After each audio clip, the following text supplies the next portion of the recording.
कक्षा 10 विषय संस्कृत दिनांक 30/5/2020 पेज नंबर 55। एको वसीम सर्वभूत अंतरात्मा एकम रूपम बहुधाय करोति तम आत्मस्थम ये अनुपश्यन्ति धीरा तेषां सुखम शाश्वतम नेत्रेषाम्। प्रसंग प्रस्तुत मंत्र में परमात्मा का स्वरूप और उसके दर्शन के फल के विषय में बताया गया है। व्याख्या। जो परमात्मा सर्वभूत समस्त प्राणियों की अंतरात्मा भीतरी आत्मा, जो परमात्मा समस्त प्राणियों की भीतरी आत्मा अद्वितीय और समस्त संसार को वसीम अपने बस में रखने वाला है। जो परमात्मा समस्त प्राणियों की भीतरी आत्मा अद्वितीय और समस्त संसार को अपने बस में रखने वाला है। एक रूपम बहुधाय करोति, जो अपने एक रूप को अनेक रूपों में व्यक्त करता है। धीरा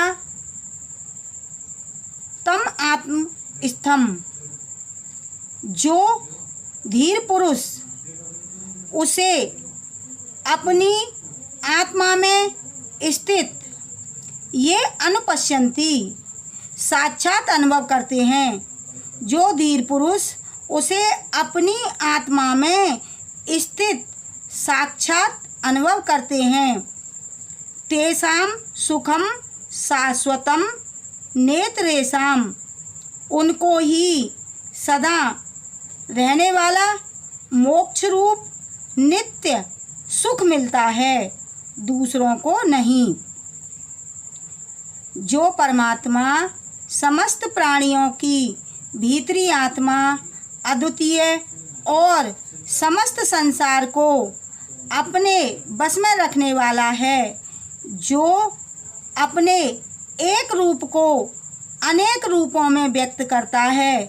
जो धीर पुरुष उसे अपनी आत्मा में स्थित साक्षात अनुभव करते हैं, उनको ही सदा रहने वाला मोक्ष रूप नित्य सुख मिलता है, दूसरों को नहीं। श्लोक नंबर 9। यदा सर्वे प्रमुच्यन्ते कामा ये अस्य हृदि श्रिताः अथ मृत्यो अमृतो भवति अथ ब्रह्म समुष्णुते। प्रसंग प्रस्तुत मंत्र में ब्रह्म प्राप्ति के श्रेष्ठ साधनों का वर्णन किया गया है। व्याख्या। यदा सर्वे प्रमुच्यन्ते कामा ये अस्य हृदि श्रिताः, जब वे सभी कामनाएं सर्वे कामा वे सभी कामनाएं ये जो अस्य इस ब्रह्म के हृदय श्रिता हृदय में आश्रित हैं।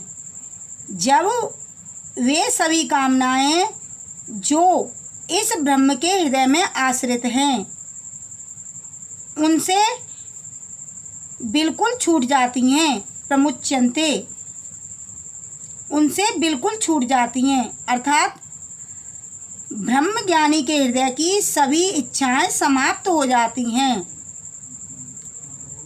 ब्रह्म ज्ञानी के हृदय की सभी इच्छाएं समाप्त हो जाती हैं। अथ अमृतो भवति, तब पुरुष अमर हो जाता है। मृत्यु अर्थात न मरने वाला हो जाता है।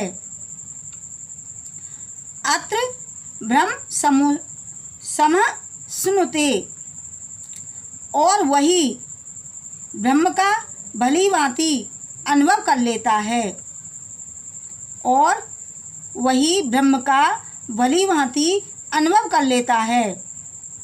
जब वे सभी कामनाएं जो इस ब्रह्मज्ञ के हृदय में आश्रित हैं उनसे बिल्कुल छूट जाती हैं, अर्थात ब्रह्मज्ञानी के हृदय की सभी इच्छाएं समाप्त हो जाती हैं, तब पुरुष अमर हो जाता है, अर्थात न मरने वाला हो जाता है, और वही ब्रह्म का भली भांति अनुभव कर लेता है।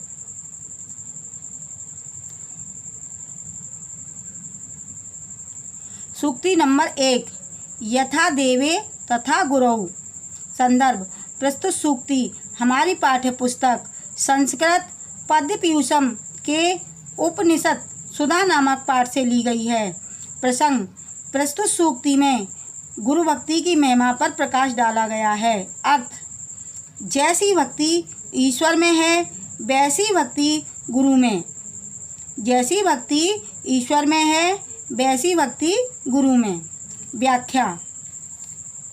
व्यक्ति को अपने कल्याण हेतु ईश्वर भक्ति के साथ साथ गुरु के प्रति भी श्रद्धा रखनी चाहिए। व्यक्ति को अपने कल्याण हेतु ईश्वर भक्ति के साथ साथ गुरु के प्रति भी श्रद्धा रखनी चाहिए। जो व्यक्ति ईश्वर की भांति अपने गुरु के प्रति भी श्रद्धा रखता है उसे गुरु की महिमा से वेदों और उपनिषदों में वर्णित समस्त ज्ञान स्वाभाविक रूप से प्राप्त हो जाता है। जो व्यक्ति ईश्वर की भांति अपने गुरु के प्रति श्रद्धा रखता है उसे गुरु की महिमा से वेदों और उपनिषदों में वर्णित समस्त ज्ञान स्वाभाविक रूप से प्राप्त हो जाता है। इस ज्ञान की प्राप्ति के बिना मनुष्य का कल्याण नहीं हो सकता है। इस ज्ञान की प्राप्ति के बिना मनुष्य का कल्याण नहीं हो सकता है। गुरु में श्रद्धा के बिना ज्ञान की प्राप्ति असंभव है। गुरु में श्रद्धा के बिना ज्ञान की प्राप्ति असंभव है। व्यक्ति को अपने कल्याण हेतु ईश्वर भक्ति के साथ साथ गुरु के प्रति भी श्रद्धा रखनी चाहिए। जो व्यक्ति ईश्वर की भांति अपने गुरु के प्रति भी श्रद्धा रखता है उसे गुरु की महिमा से वेदों और उपनिषदों में वर्णित समस्त ज्ञान स्वाभाविक रूप से प्राप्त हो जाता है। इस ज्ञान की प्राप्ति के बिना मनुष्य का कल्याण नहीं हो सकता है। गुरु में श्रद्धा के बिना ज्ञान की प्राप्ति असंभव है।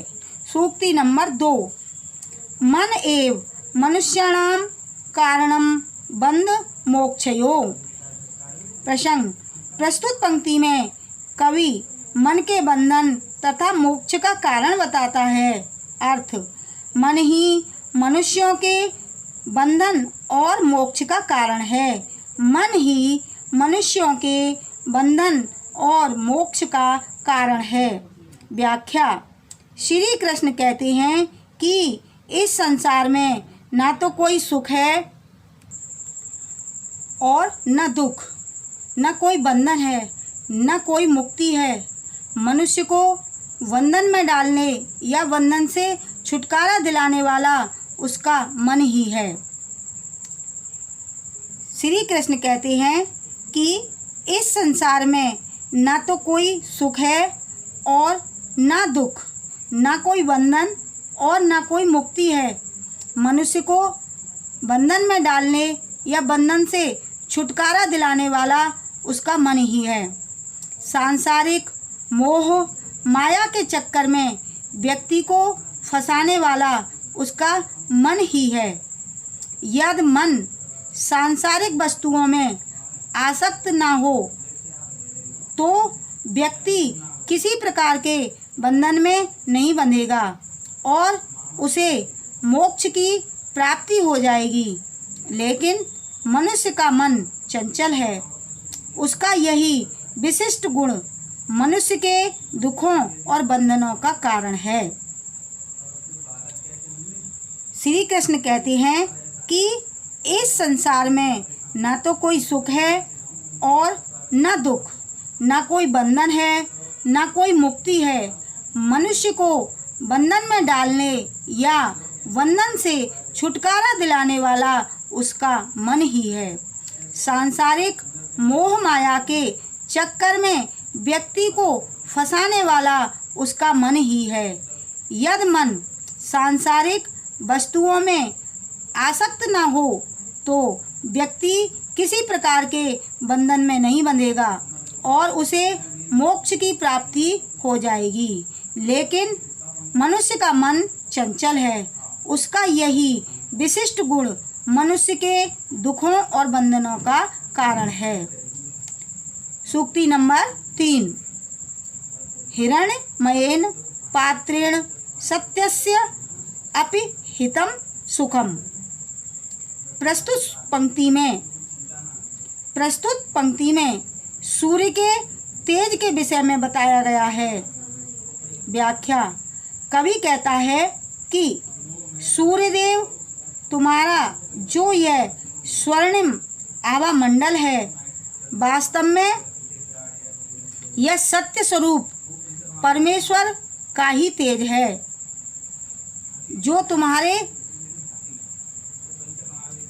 अंदर से ऐसा चमक रहा है मानो वह सोने के चमकीले मुंह वाले बर्तन के भीतर रखा हो और उस बर्तन के मुख से बाहर वह अपनी आभा बिखेर रहा है। कवि कहता है कि सूर्यदेव तुम्हारा जो यह स्वर्णिम आभा मंडल है, वास्तव में यह सत्य स्वरूप परमेश्वर का ही तेज है, जो तुम्हारे अंदर से ऐसा चमक रहा है मानो वह सोने के चमकीले मुंह वाले बर्तन के भीतर रखा हो और उस बर्तन के मुख से बाहर वह अपनी आभा बिखेर रहा है। सूक्ति नंबर 4। तस्यम भाषा सर्वम इदम विभाति अथवा न तत्र सूर्यो भाति न चंद्र तारकम। प्रस्तुत पंक्ति में परमात्मा की महिमा का वर्णन किया गया है। अर्थ, उस परमात्मा की चमक से यह सब संसार चमकता है। न वहाँ सूर्य चमकता है न चंद्रमा तारे। व्याख्या।